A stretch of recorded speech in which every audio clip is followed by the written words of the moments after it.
وسلام على عباده الذين اصطفى أما بعد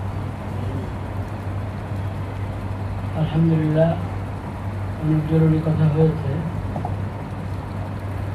আমাদের মুরব্বী উস্তাদুল আসাদুল্লাহ হযরত মৌলানা হাফিজ ইয়াহিয়া জাহাঙ্গীর সাহেব দামাত বারাকাতুহুম অনেক সূক্ষ্ম কথা বলেছেন, আমরা বুঝেছি কথাটা। তারপর একটু মনে হয় আরেকটু পরিষ্কার হলে ভালো হয় কিনা, সেজন্য আমি একটা কথা আলোচ করছি। দিন আল্লাহ রাব্বুল আলামিনের মহব্বতের স্থান।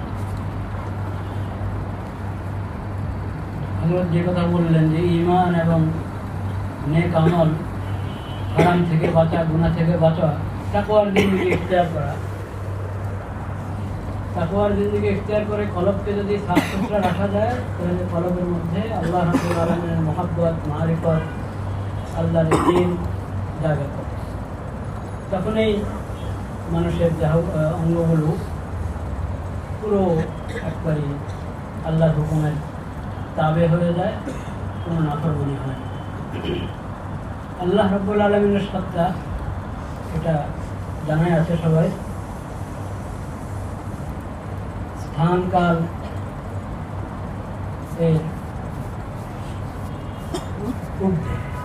মানে আল্লাহ তাআলা জামানারও খালেক, স্থানেরও খালেক, এবং স্থান এবং কালের খালেককে আল্লাহ। মাখলুক হলো স্থান এবং কালের আওতাভুক্ত। আল্লাহ রাব্বুল আলামিন স্থান এবং কালের গণ্ডির ঊর্ধ্বে। এখানে এই প্রশ্ন আসে না যে আল্লাহর স্থান কোথায়। কলব যে আল্লাহর আসন, এই ভাষা আছে, ব্যবহার হয় ভাষা, তো মানুষ এটা বুঝেও নেয়। অর্থাৎ আল্লাহর ঈমান, আল্লাহর প্রতি মহব্বত, আল্লাহর ভালোবাসা, আল্লাহর মারিফতের স্থান হলো কি আল্লাহ। আল্লাহ রাব্বুল আলামিন আমাদেরকে আমাদের কলব সাফ সুতরা করার তৌফিক দান করুন। আমিন।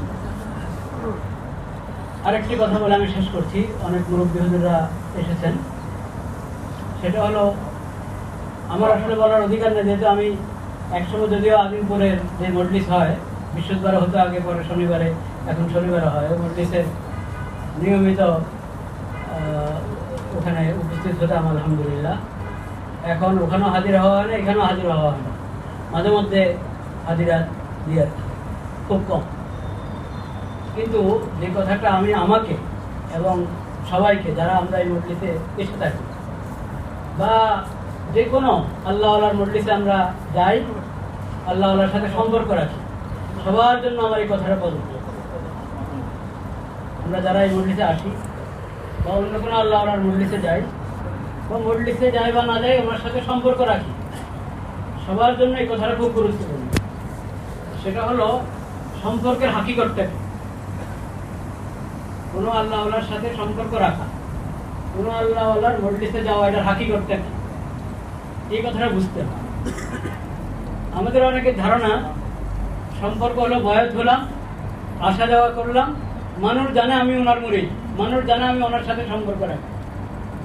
এটা একটা মানে দেখা যায় যে অনেকের মনোভাব বা আচার আচরণ থেকে, আচরণ উচ্চারণ থেকে এমন বোঝা যায়।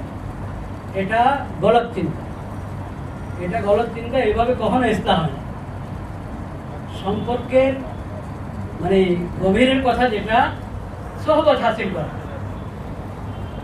সোহবত হাসিল করা, ওনাকে দেখে, যার যে আল্লাহর কাছে আমি যাই, তার সিরত দেখে নিজের সিরতকে ওইভাবে তৈরি করা।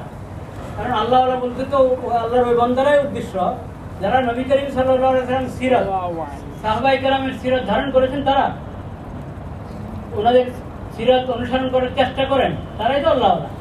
যাদের আকীদা ঠিক, লেনদেন ঠিক, আমল আখলাক এবং মুআশারা সব কিছু ঠিক আছে, সুন্নত মোতাবেক, শরীয়ত অনুসারী, তারাই আল্লাহওয়ালা। তো ওই আল্লাহওয়ালার কাছে আমার যাওয়া, তার মজলিসে যাওয়া, তার সাথে সম্পর্ক রাখার মানে হলো আমি ওইরকম হওয়ার চেষ্টা করব। আমরা করে কি বয়াত হই, মজলিসে আসি, বাস এরপরে আমি শান্ত, আমি স্বস্তি লাভ করে ফেলেছি, আমার হয়ে গেছে। এইভাবে কখনো ইসলাম, বিশেষ করে সম্পর্কের এজাহার মানে সবাই জানে আমার ওনার সাথে সম্পর্ক, এটাতে আমি খুশ। কিন্তু আমি যদি ওনার মতো না হইতে যাই, আর আমি আমার কোনো স্নেহ করলাম না, আমার চালচলন, লেনদেন, উঠা বসা, ঘরের ব্যবহার, বাইরের ব্যবহার, ওগুলো আমার আগের মতো, সুরত একটু পরিবর্তন হয়েছে আর আমি আসা যাওয়া করি, এতে দুই ধরনের সমস্যা। এখন এই যে আল্লাহ ওয়ালাদের সাথে নিসবতটা বদনাম হয়, এই কারণে নিসবতটা বদনাম হয়, ওই আল্লাহ ওয়ালা বদনাম হবে, মানুষ আর কেউ ধোকা খাবে, ভাববে যে আপনি ওনার সাথে সম্পর্ক রাখেন, তাহলে নিশ্চয়ই আপনার উপর আস্থা রাখা যায়, আস্থা রেখে পরে সে পেরেশান হবে, কষ্ট পাবে। এক তো মানুষকে ধোকা দেওয়া, নিজেকে ধোকা দেওয়া এবং এই নিসবতকে বদনাম করা। নিসবতের হক হলো নিসবতের লাজ রক্ষা করতে হবে। নিসবতের লাজ রক্ষা তখনই হবে যখন আমি এই নিসবতের হক আদায় করবো, কদর করব। এমন আচরণ, এমন কাজ আমার থেকে যেন না হয় যেটা এই নিসবতকে বদনাম করে। এটার খেয়াল রাখা খুব জরুরি। আল্লাহ তাআলা আমাদেরকে ভরপুর তৌফিক নসিব করেন। ওয়া আখিরু দাওয়ানা আলহামদুলিল্লাহি রাব্বিল আলামিন।